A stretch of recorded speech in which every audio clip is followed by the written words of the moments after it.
America மற்றும் Iran இடையிலான பதற்றமான சூழல் தொடர்ந்து நீடித்து வரும் நிலையில் இரு நாடுகளுக்கும் இடையிலான நேரடி மோதலில் கடந்த சில நாட்களாக இடைநிறுத்தம் ஏற்பட்டுள்ளது.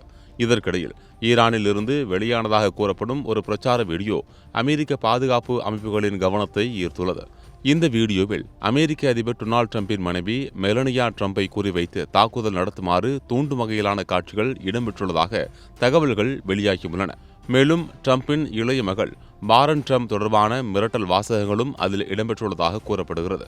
சுமார் 2 நிமிடங்கள் கொண்ட அந்த வீடியோ மெலனியா டிரம்ப் செல்லும் இடங்கள், அவர் பார்வையிடும் இடங்கள் உள்ளிட்ட சில தகவல்கள் காட்டப்பட்டுள்ளதாக கூறப்படுகிறது.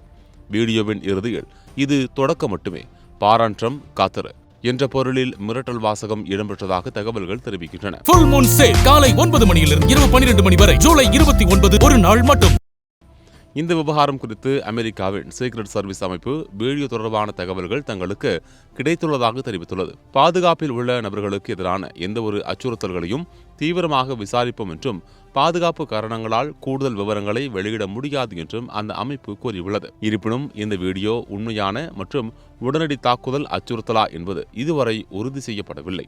ஆனால் சமீபத்தில் ஈரானில் டொனால்டு டிரம்ப் மற்றும் அவரது குடும்பத்தினரை குறிவைத்து இரத்தத்திற்கு இரத்தம் என்ற வாசகங்களுடன் பிரச்சாரங்கள் வெளியான நிலையில் இந்த வீடியோ கூடுதல் கவனம் பெற்றுள்ளது. அமெரிக்கா ஈரான் மோதல் தொடங்கியதிலிருந்து டொனால்டு டிரம்புக்கு எதிராக பல்வேறு மிரட்டல்கள் வெளியாகி வருகின்றன. இதற்கு பதிலளித்த டிரம்ப் தன்னை அல்லது அமெரிக்காவை குறிவைத்து தாக்குதல் நடத்தப்பட்டால் ஈரான் இதுவரை சந்திக்காத அளவுக்கு கடுமையான பதிலடி கொடுக்க அமெரிக்கா தயாராக இருப்பதாக எச்சரித்துள்ளார். தற்போது வெளியாகியுள்ள இந்த வீடியோ அமெரிக்கா ஈரான் இடையிலான பதற்றத்தை மேலும் அதிகரிக்கும் சூழலை உருவாக்கியுள்ளது.